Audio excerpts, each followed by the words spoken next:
All right. Welcome to the Healing Bench. Today we are going to resell this Profoto B1 battery. For those of you following the Reddit thread, this was the one that I posted pictures of a few months ago. They've just kind of been sitting here. I've been busy. So I'm finally getting around to do this. This is a one that I already cut open and took the battery pack off, but I have another one that's untouched, and I'm gonna kind of just do my best to walk you through the full process of what it takes to do this from start to finish. It's pretty straightforward. So this is the old battery pack, okay, and I already got my new ones done up here, but I'm gonna walk you through that. This is just you don't really need anything crazy to do this. It's a few basic tools. A good solid box cutter with a fresh blade, nickel strips. You can buy these pre-cut, or I have a roll here. It's pretty cheap. This is, I think this is 10 millimeter width, 0.2 millimeter thickness. This is kind of the thicker, heavier stuff, which is what I prefer. I think this looks like it's probably 12 millimeter. Yeah, this looks like it's 12 millimeter. But this is spot welded here. Okay. Flux, solder. You're gonna need a little hot glue gun. I just have a little mini one that I use for this. To glue the packs back together, this is the best stuff that you can get for doing these battery packs. JB Weld plastic bonder in black. It dries super hard. It's extremely durable. I got 4 or 5 year old packs that have been in heavy use glued together with this. And it holds up great.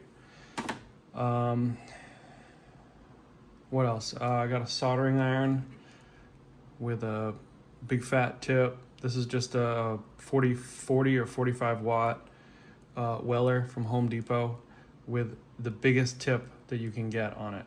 This is the largest tip. This is important for welding this, and I'll explain that later. I got a little flathead screwdriver for holding down the soldering tabs while I solder them, and I think that's about it. A few other things when we hold the packs back together. Oh, you're gonna want a multimeter. It doesn't need, this is not the cheapest one. It's not the most expensive, like a flute, but you can just use even a cheap one off of Amazon for $5 or $10, just as long as you can read DC voltage. That's all you need. You just want to check. And then I got a clamp for clamping the packs back together to hold them while they're drying. You don't even need that. I also use, because I'm doing 2 batteries, I got C clamps. These come from Harbor Freight. They're like $5. I think a 3-inch. I think I have a 4-inch laying around that I use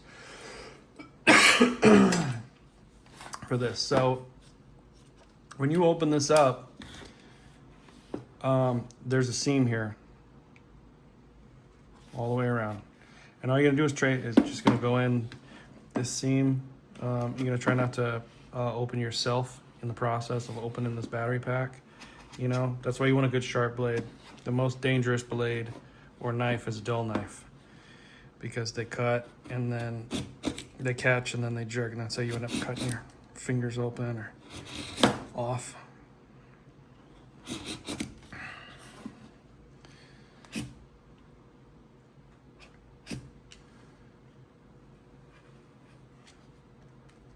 Some of these packs come apart either easier than others. This pack is from 2014. From my experience, the other pack is the same.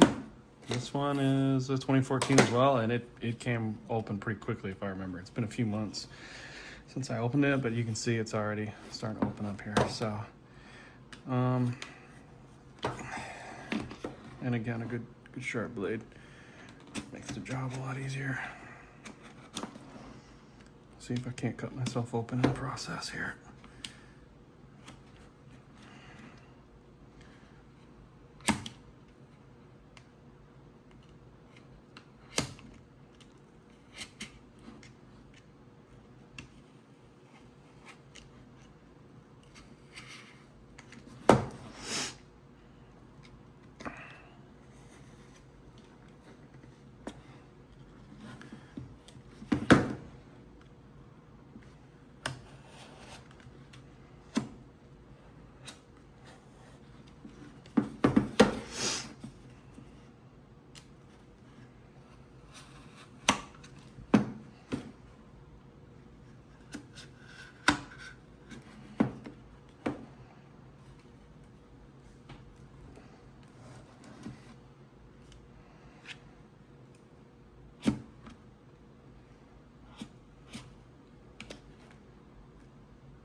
So we're starting to go. Usually from my experience, it takes about 2 or 3 passes with the blade all the way around, and then it'll start to open up. We're already starting to go. I want to just kind of go around, work my way around. You'll feel it. It'll start to loosen up. You'll feel them start to separate. The B2 packs are the easiest because you just unbolt them. Like, I think it's a 3mm Allen key, and then just come right open. That's what I learned on was the B2 packs.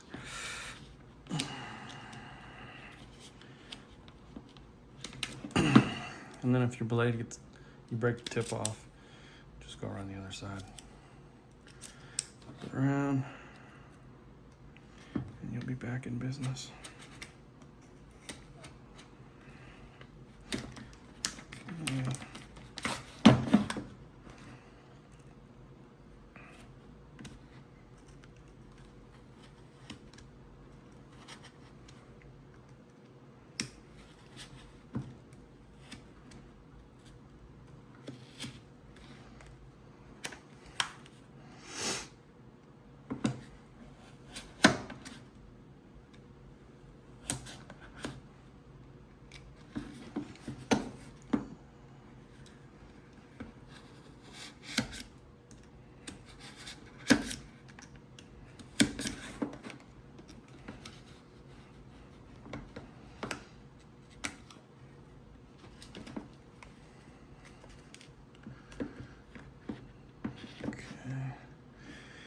Almost there.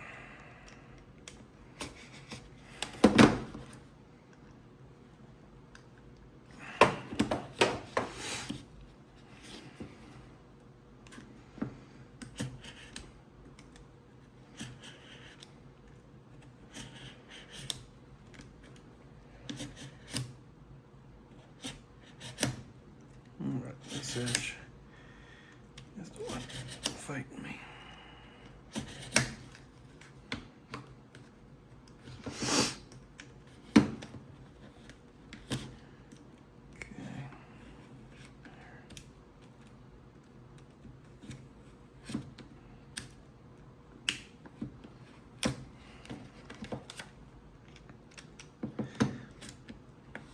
Okay, that's good.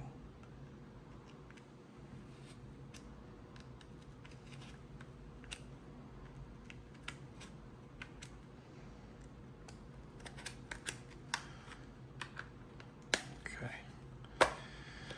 All right. This little section here. Okay.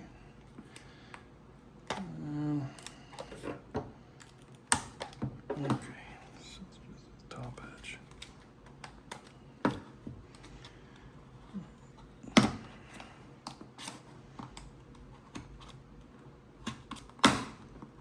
Okay.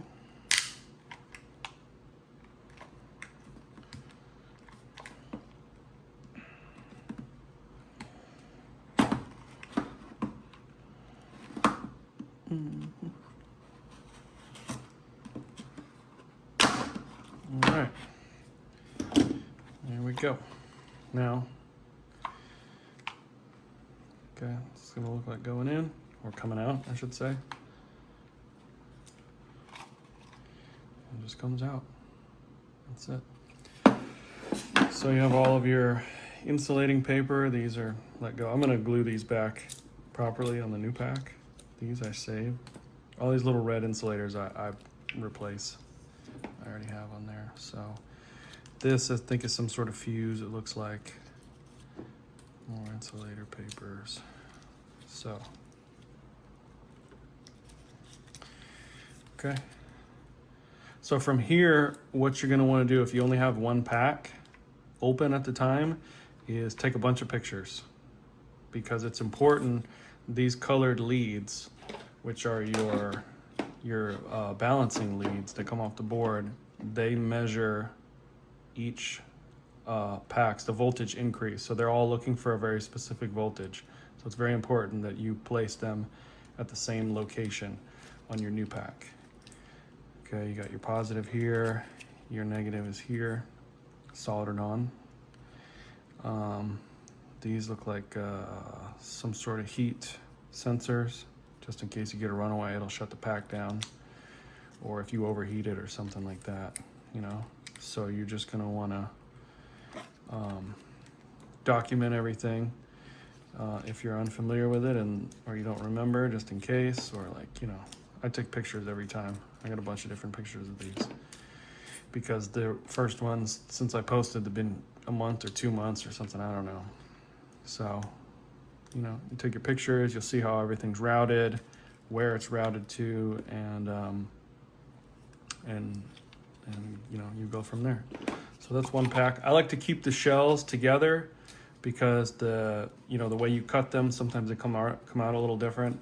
And if you have any, you know, the edges kind of get a little torn up, I usually just like to, before I glue them back together, I take a razor blade and just kind of scrape the edges flat so they come together nicely. But that's how we get to the point where I'm at now. So that's the breaking apart process. Okay, so once you got that apart, you got everything desoldered and removed, you'll find yourself here. Okay. Now, this is what we're working with here. Old pack.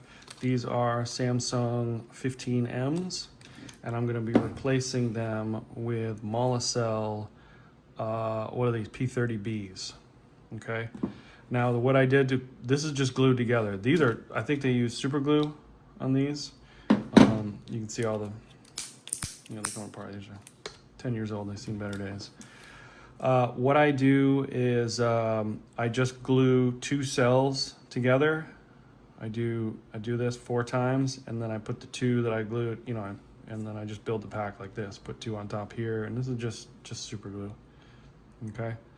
I've got the new insulating rings on all the positive terminals on everything. And what I've done is I pre-cut this nickel strip. I just cut this with a regular pair of scissors. Okay. And we're just gonna duplicate this. That's it. So I've got my strip here. This is for the negative side. This is for the positive terminal. So what I've done is I cut the positive terminal, so I've got a little, okay. I cut the positive terminal, so I've got a little tab on here, and I'll trim this back, because the wire is soldered to this tab, and then it is spot welded on there. So I don't have any heat shrink tubing on me, so I just leave a little tab on here, and then I solder that on. And then we're soldered on, you need a little tab for the negative on the board. So what I'm gonna do is I am going to get this prepped. When you're soldering these packs, when you solder batteries, this is something you need to be aware of when you're going in, that these are sensitive to heat. And you get in trouble, a lot of people get in trouble because they use a soldering iron that they're scared, and they use a soldering iron that's not hot enough. And that may seem counterintuitive, but the reason you want to use a real kind of skookum soldering iron is because you want to keep your time on the battery to an absolute minimum. And what happens is when you use a lower wattage soldering iron with a smaller tip, see, I got a high powered soldering iron and a big fat tip. So I'm in and out of each one of these here in a matter of a second or so. What happens is a lot of people, I don't have my brush, so I'm just gonna improvise here. Kind of doing this last minute. A lot of people, they solder and they use a low power soldering iron because they're afraid, rightly so, but what happens is that you end up spending a whole bunch of time on the battery, and that heat soaks into the battery, and that's when you run into a high risk situation. Now, with my high powered soldering iron, I mean, this isn't even the highest powered one, you know, I think it's 60 watts. I know a lot of guys have even better stuff out there. Like, the quicker that you're in and out, the better. And you can feel this.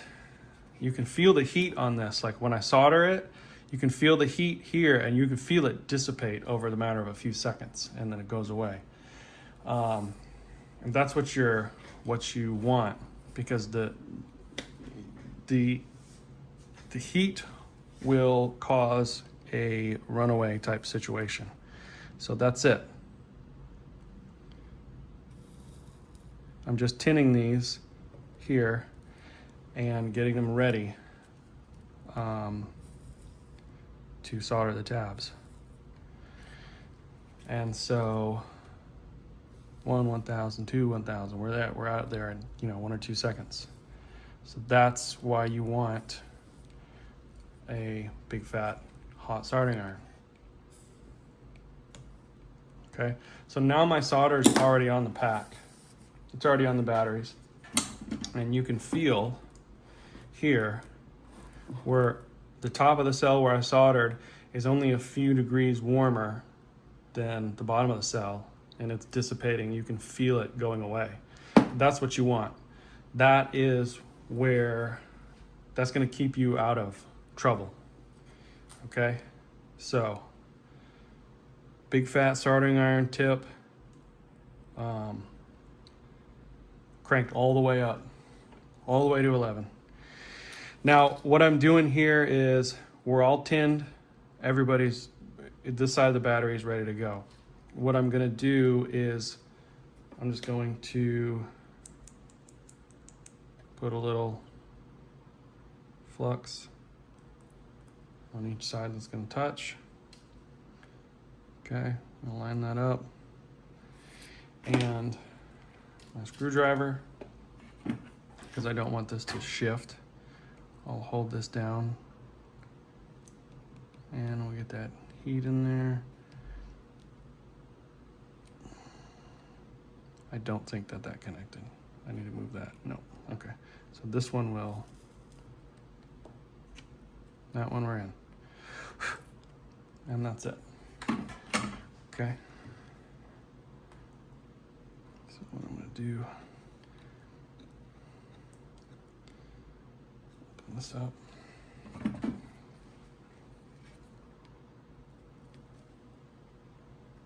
You'll see that solder flow, and we're in there. Okay.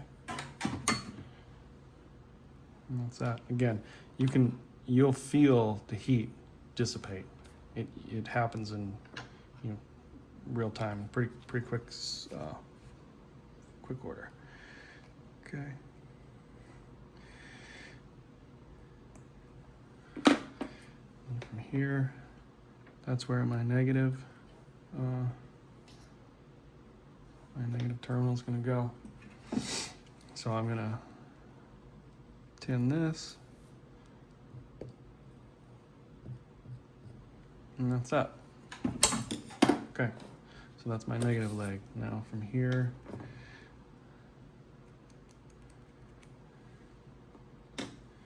You know, ideally you got a brush to do this, but you know, I'm working on short notice, and I just want to get this done. These batteries are for a close friend of mine, and I've had these for several months, and all this, you know, he needs them, so I'm gonna knock it out, and I've got to shoot on Monday, so it's gonna be the same thing here. Okay, I am going to. Okay.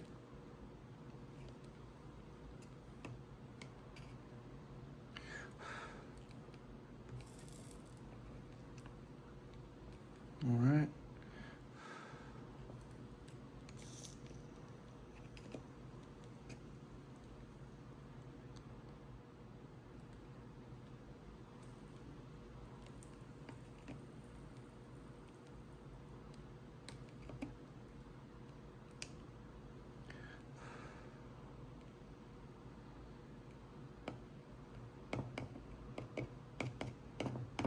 Okay.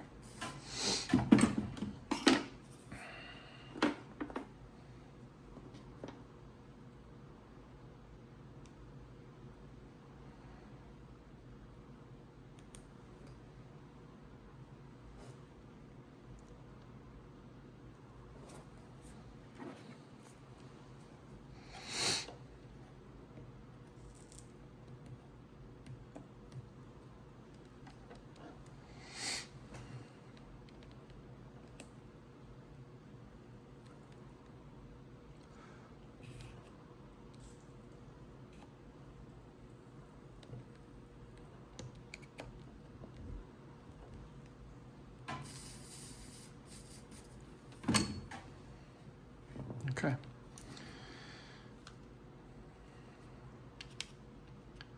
Well, I just like to go through and just double check and make sure we got good connections. Nothing's moving. Everything's solid. Okay. So that's the one side. All right. And the next side. Again, I got a bunch of strips I pre-cut. And then I'm going to do the same thing on this one.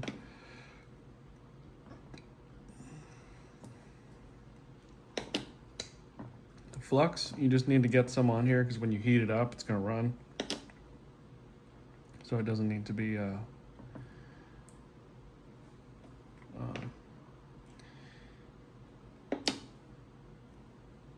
placed exactly where you want it. This kind of needs to be on there.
When you're putting these tabs on, you want to make sure that you see the solder flow. You see it liquefy out of here and flow. That's the most important thing.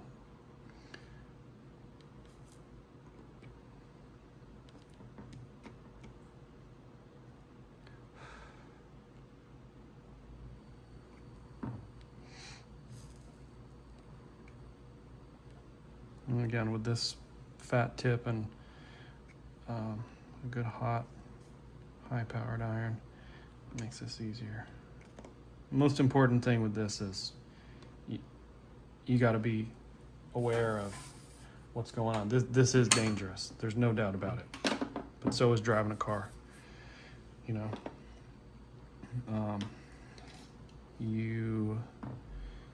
you have to be aware of what it is that you're doing and what will get you in trouble and how it'll get you in trouble, in order to, avoid that.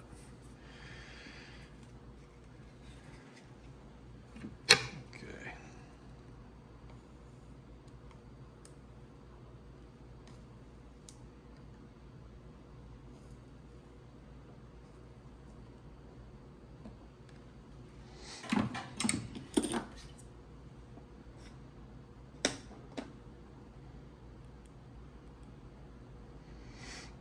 Now, it might not be necessary to put flux on every connection while you do it, but it definitely helps ensure that you get good solder flow. Because this is what's considered this is called a mechanical connection. So the solder is actually filling in the pores, and it's basically, it's like somebody grabbing your arm, but grabbing you on, like in your pores. So it's an extremely strong bond.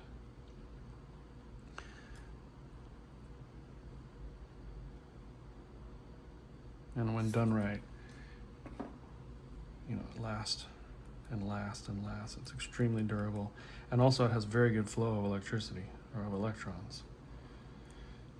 Now this pack, I've used these P30Bs for, I don't know, probably 3 years now, and I do notice a faster recharge rate, but also they can hold high power flash longer, where you can do more high power flashes before it starts dropping.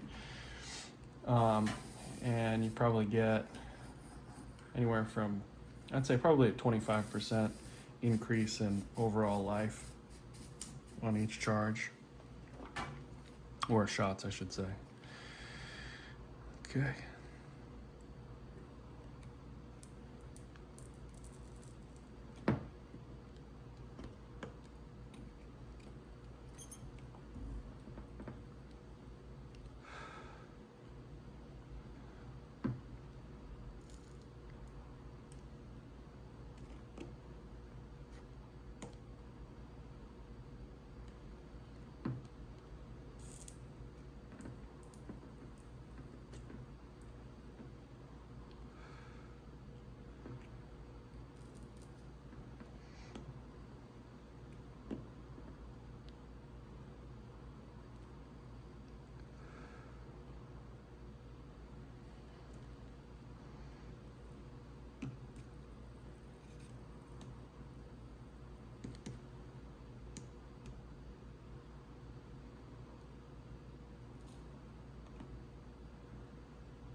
Okay. That's that.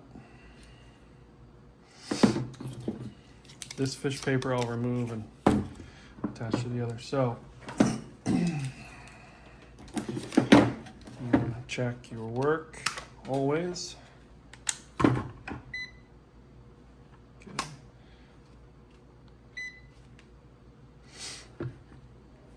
DC. So we're starting here. It's our first cell. Okay. That's our second. Third. And our fourth. There we go. Okay. So that is one pack done.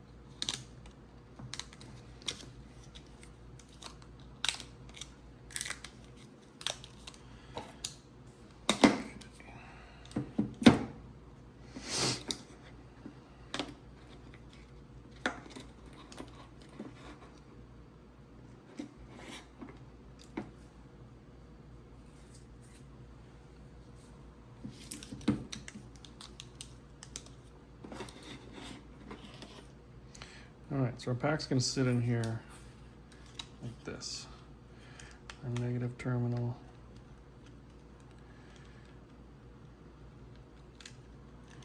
is here.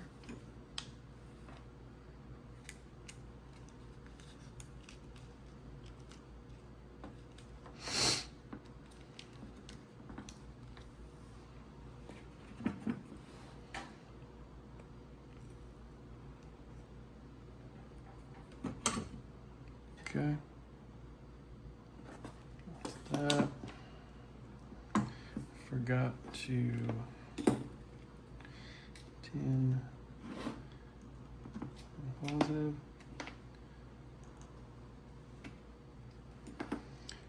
And I'm gonna tin this one as well.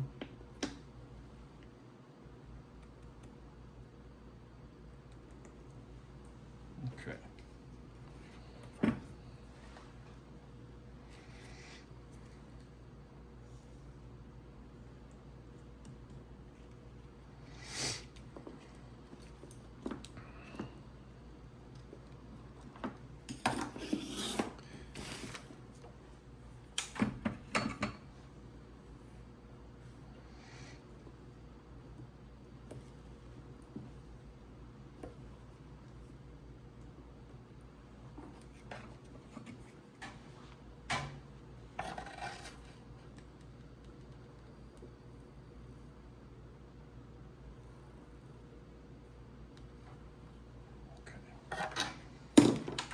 Tight in here with this camera.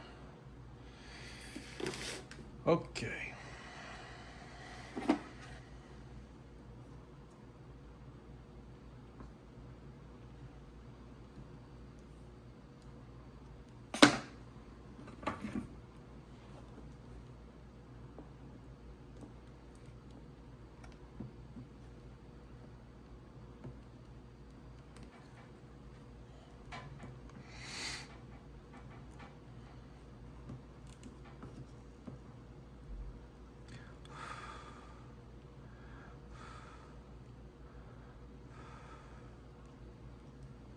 Okay.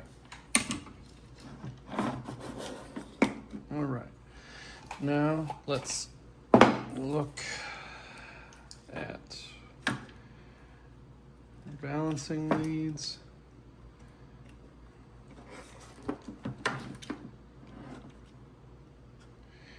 Okay. So yellow goes fishing through here.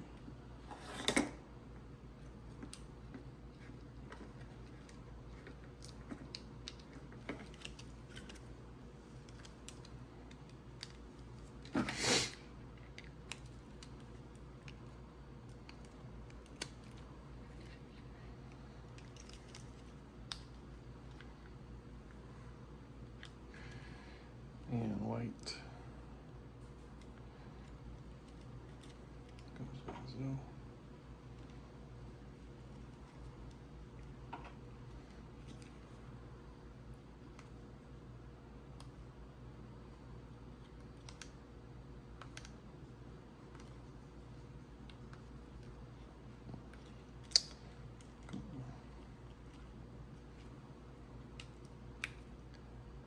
There we go.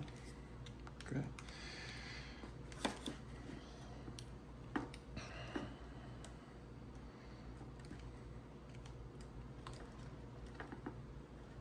Okay. Green. Go in here, we're already tinned.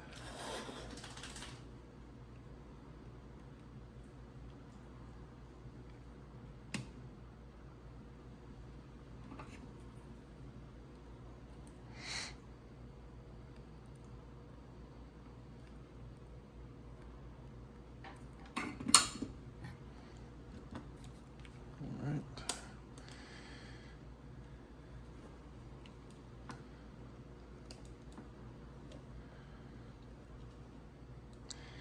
Blue you can really put anywhere on this bar. That's convenient.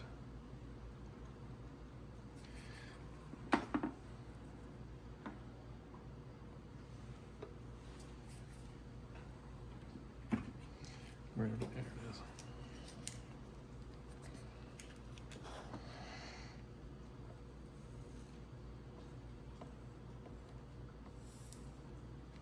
Okay.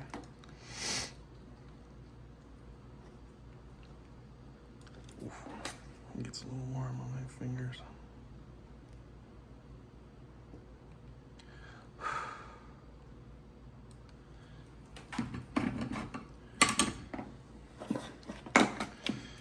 Okay, white is on the left, yellow's on the right.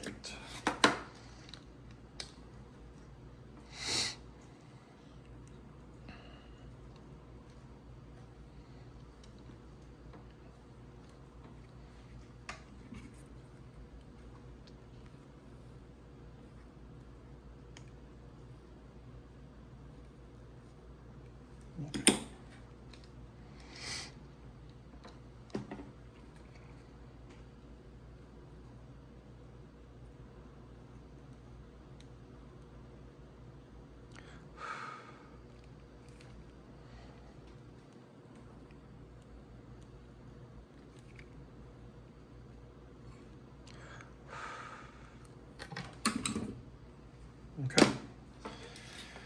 Alrighty. These I'll put back on with a little hot glue, but at this point, okay, we're ready to charge. I have, where is it? I got my charger here.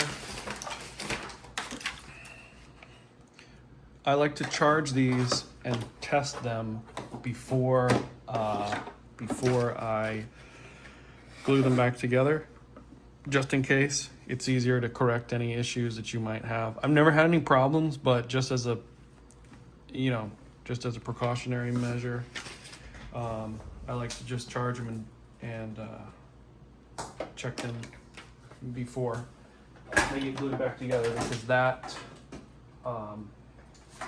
plastic weld is no joke. It is not easy to get that stuff back open. So, okay, and we're charging. Okay, so that's that. Once these are charged up, I'll come back and we'll take it from here. One thing to note,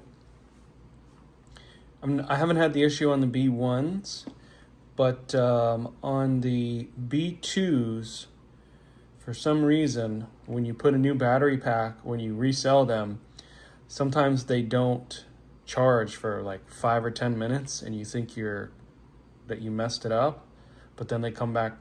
I don't know if it's because the board is reset or something, but I have consistently noticed that on all the B2s that I've done. Like the first one that I did, I thought I ruined the pack, and then after like 5 minutes, it took a charge, it started charging, and then everything was fine. B1s, I just resell them, and you can charge these and be shooting them tomorrow after the plastic bonder is cured. So I'm gonna let these charge, and then we'll pick this back up. Okay, we're back. While this was charging, I went ahead and hot glued these two sensors back. I also put the insulating papers in. I added a little glue on them because they were just falling off. So we're all set, we're fully charged. Let's just check our voltage.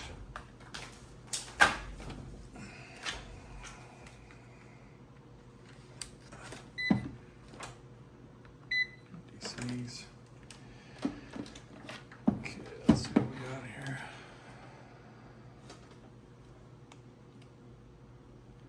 16.8, so we're good to go. All right, we're all set. Now,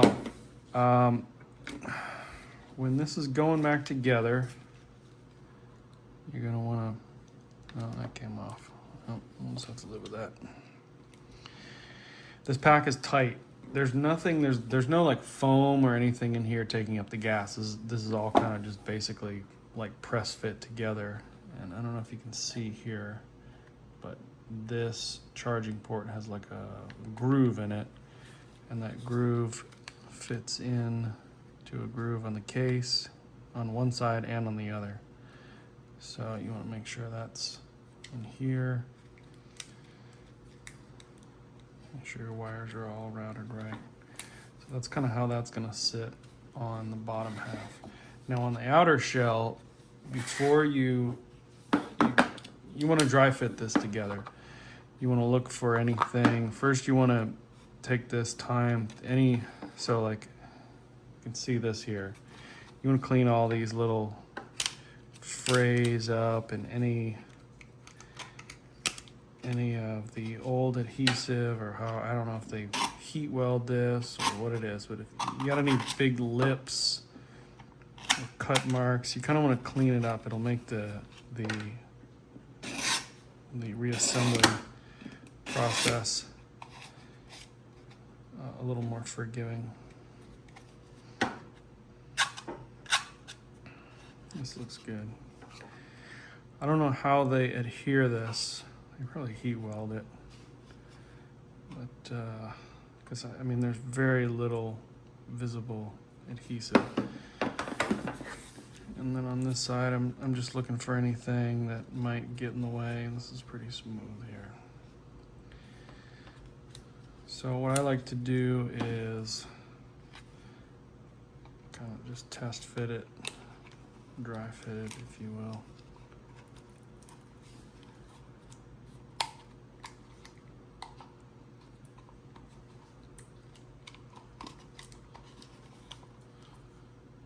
Okay, you gotta watch the charging port.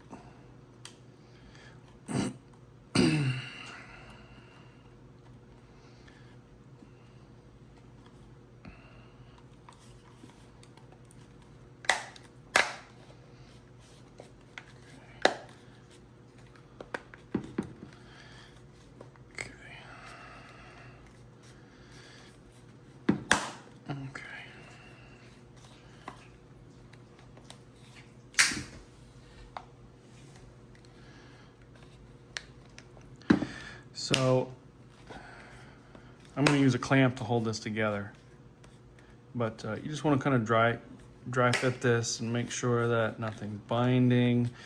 It's very important that this fits as tight as it did when it came from the factory, because these nubs here interlock in the B1, and if they're out of whack, it's going to be tight.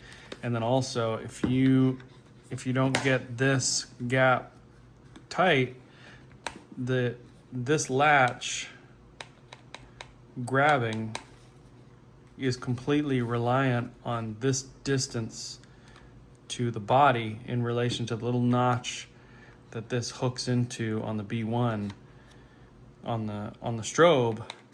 If this is too thick, if you don't get this seated in here right, then you're gonna jam this battery in there, and this latch is not gonna be able to grab, because if your distance here is too thick, and it's pretty close. So you need to make extra sure that everything fits in here, okay? Because what I'm gonna do is, the way that I do this is I use a block of wood like this to give me a nice even clamping force. And then I'm going to take my clamp and I'm going to clamp it like this. You know, give or take. Okay. So we are at that stage.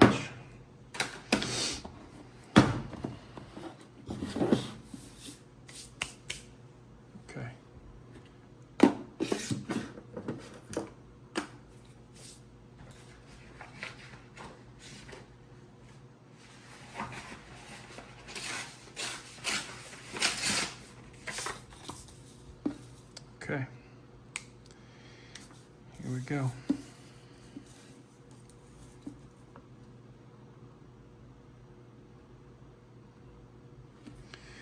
Way too much. Perfect.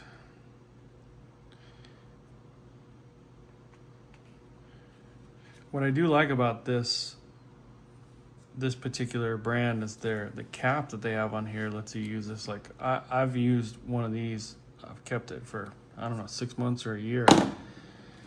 That cap really helps you keep it, because you use very little. This is way too much, but it's better to have more than you need.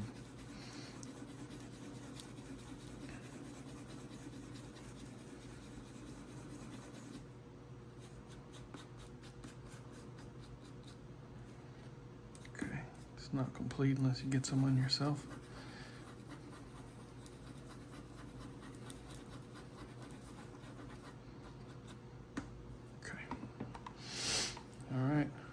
So all we need to do is get a little bit in this groove all the way around. This stuff, once it cures up, it is no joke.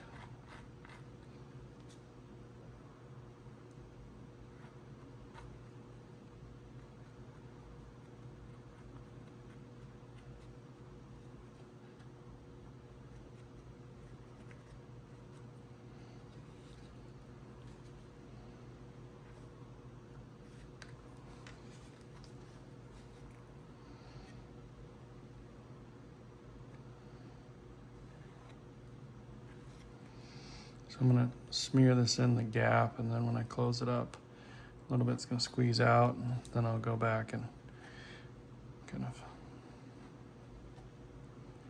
remove the excess or add anywhere I missed in.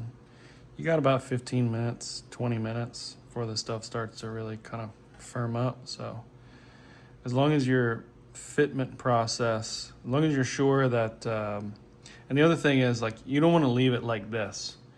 Once you clamp it back together, we're gonna go and smooth this out, because the fit in the pack it's pretty tight. So if you got these big goobers hanging out the side, it's gonna make you look like an amateur, for one, which you probably are. I know I am. But it's gonna make your packs be a little more difficult. I mean, you can always scrape it off. Even if you have a little bit extra hanging out there, you can always take a razor blade and scrape it. Okay, make sure you get some on you. That's how you know you did a good job. Okay.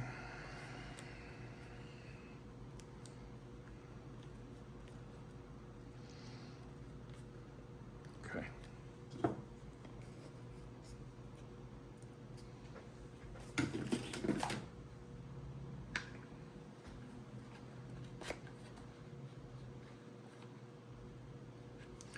You want to make sure you're on the flat in the back of the pack.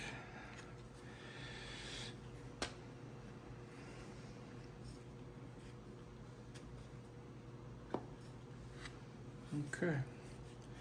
And from here, I'm going to work it.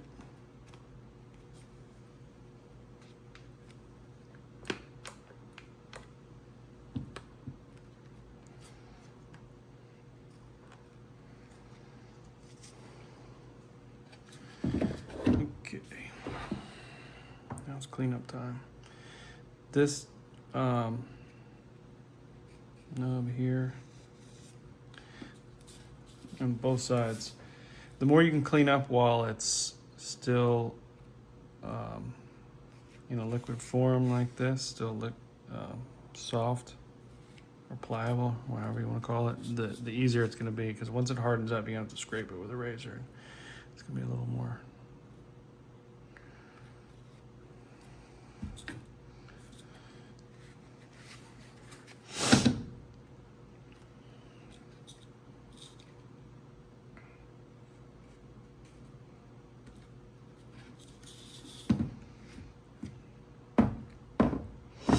Got plenty on my desk, which is also nice.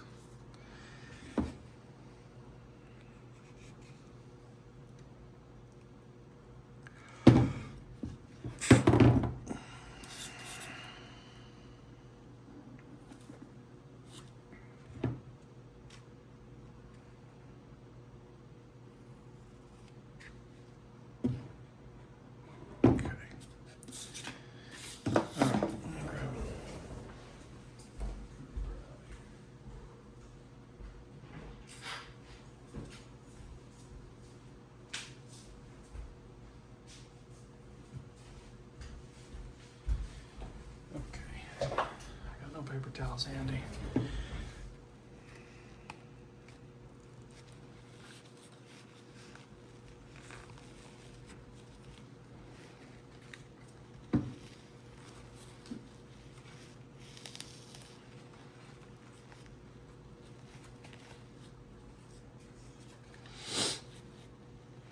Now, when you clamp this, you want to be careful. You only want to clamp it as much as you need to, because if you over clamp it, it will distort the case, and you'll get you won't get as tight of a seal because the clamping force is stronger than more than the case. So this is what you're going for right here. Okay. Nice even gap all the way around. If you did your test fitting properly beforehand, you should be able to achieve this. And then any excess on the case afterwards, like I said, you can scrape with a side blade of a razor, but this will get you where you need to be. Just that little bit that you smeared all the way around there and then clamped it, what I wipe off is just the excess. There's inside the channels of the case, there's plenty there. Leave this, you want to leave it clamped for 24 hours just to be safe. But when you're done, this thing is ready to go. You can put these back into service right away. And as long as you did all your testing and use quality batteries, this will give you more flashes, more power, and a faster recycle time than even the newer generation, the second gen B1 batteries. And you know, I think I don't remember what I paid for these cells. I think I got these for $4 or $5 on sale. I buy everything from 18650 battery store out of Georgia, here in the US. And I've been buying my batteries from them for years. Be careful with the 18650 batteries because the counterfeit situation is just out of control. It's insane. So LGs, Samsungs, Sanyos, Muratas, and these Mola cells. They're Chinese made. I think these are the best of that the Chinese have to offer. I've had these in service for 3-4 years, no problems. Obviously, you can't go wrong with Samsungs and LGs. The problem is that it's difficult to get them from trusted sources. I'm sure there's a bunch of places out there that are trusted, but I only buy my batteries from 18650 battery store, and if they don't have them, then I just find another offering that they have in stock. And sometimes I get Samsungs, and sometimes I get the LGs, and sometimes I get the Mola cells. But they sell out pretty quick because they're a reputable source. So that's it. That's a B1 resell. I hope that if you find this in the future, this is November 2025. You know, I mean, the B1s have been replaced by the I don't know what, B30s or something, B3s. You know, these are still good, great, trusted strobes. But if you don't want to pay $400 for a new battery, and you got a pile of these sitting around, or you buy them cheap, and you know you want to have a bunch of batteries, like you can pick these things up for $500 or $600 now. And you know, I rent mine out all the time. I send these out on jobs all the time, and I never have any problems, and I haven't for years. You know, I rent these out. I assist in Digitech, so you know, I send these out on jobs. I rent these out to friends. I rent these out to random people that, you know, get my number, and they just work. That's all that really matters. So I hope this helped you, or at least entertain you for a minute, and you know, maybe you'll find some use in it.